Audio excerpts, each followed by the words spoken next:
Pumunta na nga kami dito sa Game Hisijang para mamili ng mga lulutuin. Sa mga hindi nakakaalam Chinggudol, ito pala yung palengke namin dito. Game Tung Sang Sijang kung tatawagin. Dito sa palengke na to Chinggudol ay kahit ano pwede nyo bilhin. Kasi andito lahat nang gusto mo maliban lang sa syuta mo. Ay, iba na pala yung Chinggudol. Anyong Chinggudol. Nung Sunday pa pala na video to, ngayon ko lang na-upload. Pagkatapos nga pala ng misa namin dito Chinggudol, pumunta agad kami dito sa kantin na ata to. Basta dito kami palagi nag-snacks pagkatapos ng misa. Iwan ko anong tawag nyo dito Chinggudol. At dito nga binigay ni Nuna sa akin itong kanyang ATM. Bibili daw ako ng lahat ng gusto ko. Biro lang Chinggudol, binigay pala to sa akin para utusan kayo mamalingki. Dahil magpapa-feeding daw mamaya. Biro lang din Chinggudol, seryoso naman kayo. Ang totoo niyan, magluluto na naman daw mamaya ng sinigang. Naku, makakalibre na naman tayo ng gabihan Chinggudol. Huwag nyo na itanong kung bakit gabihan. Siyempre gabi kasi. Ngayon, gabi rin kami kakain. Kaya gabihan. Tama ba, di ba? Umagahan, tanghalian, hapunan at gabihan. I-flex ko nga lang muna sa inyo Chinggudol itong binigay sa amin na jacket. Talagang napakabait talaga nila. Thank you sa jacket na to mga Nuna. Sobrang salamat. Hindi na tayo nalamigin nito. Sobrang ganda Chinggudol, bagay na bagay, di ba?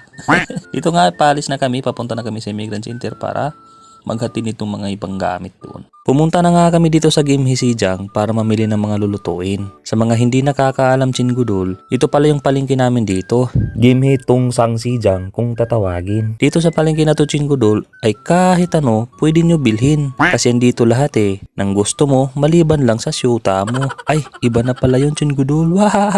Iba't ibang lahi pala ang nagtitinda dito Chinggudol. Siyempre meron din mga pagkain Pinoy. Dito na pwede mong bilhin lahat kung gusto mo. Isali mo na rin yung nagtitinda.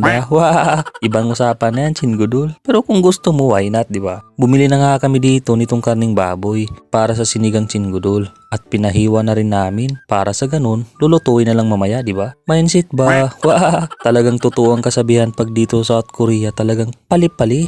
Tingnan nyo naman ang bilis Chinggudol. Kakarating lang namin tapos paalis na agad. Hindi na namin inubos kasi sayang lang kapag uubusin namin Chinggudol. Pagkatapos nga, bumili na rin kami nitong pitsay. Pitsay ba tawag nito Chinggudol? At itong karlang, masarap kasi to panghalo sa sinigang ni nanay. Sinamahan na rin namin itong bumbay at bawang Chinggudol. Pagkatapos nga ay napalingon lang ako dito sa mga sari-saring seafoods. Chinggudol, nakakatuwa dahil halos buhay lahat na binibinta nila dito. Sariwang sariwa talaga kaya solid na solid din yung presyo Chinggudol. Nakita ko nga rin dito itong klaseng kimchi na nakadisplay. Kunting kaalaman Chinggudol, alam naman natin siguro lahat na pinakasikat na pagkain rin itong kimchi dito sa South Korea. Kaya nga tinatawag ang Korea bilang kimchi land kasi maraming kimchi. Sunod nga namin binili dito ang manok Chinggudol dahil mag-aadobo rin daw. Kaya ito si Nuna bumili ng 2 manok. Ang manok pala dito Chinggudol ay nakakategorize ang edad nila. Itong kabila ay halmoni or lola. Ito naman, ang kabila ay haraboji or lolo. Kaya adyumang pinili ni Nuna. Medyo hindi pa naman gaano katigas.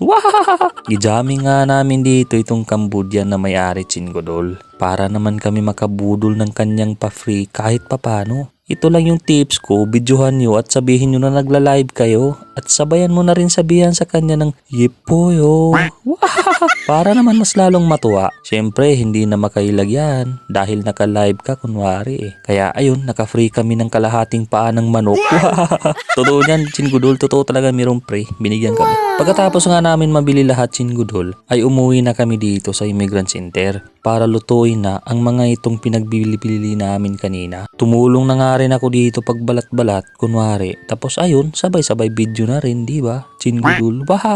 Ito pala yung mga Nuna namin na mababait Chinggudol. Sobra-sobra. Wala akong masabi talaga. Mas mabuti pala Chinggudol, no? Para hindi ka ma-homesick dito sa ibang bansa, humanap ka na magiging pamilya mo dito. Magiging pamilya ang turing sa'yo. In short Chinggudol, kaibigan. Nang sa ganun, magiging masaya ka. Kaya sa mga paparating pa lang dyan o sa mga andito na tapos malapit lang kayo dito sa Gimhae, pumunta na rin kayo dito. Bubuo tayo ng magiging pamilya. Bubuo tayo ng malaking pamilya as pagkakaibigan. Tumingin na nga lang ako dito sa luto Chinggudol nang makatulong man lang tayo kahit tumingin lang. Maya-maya ay luto na rin Chinggudol. Kaya ito, pila-pila na kami para sa feeding. Diba ang sasarap Chinggudol? Tara, kain Chingudol. Dito na lang muna. Salamat sa panonood Chingudol. Anyong!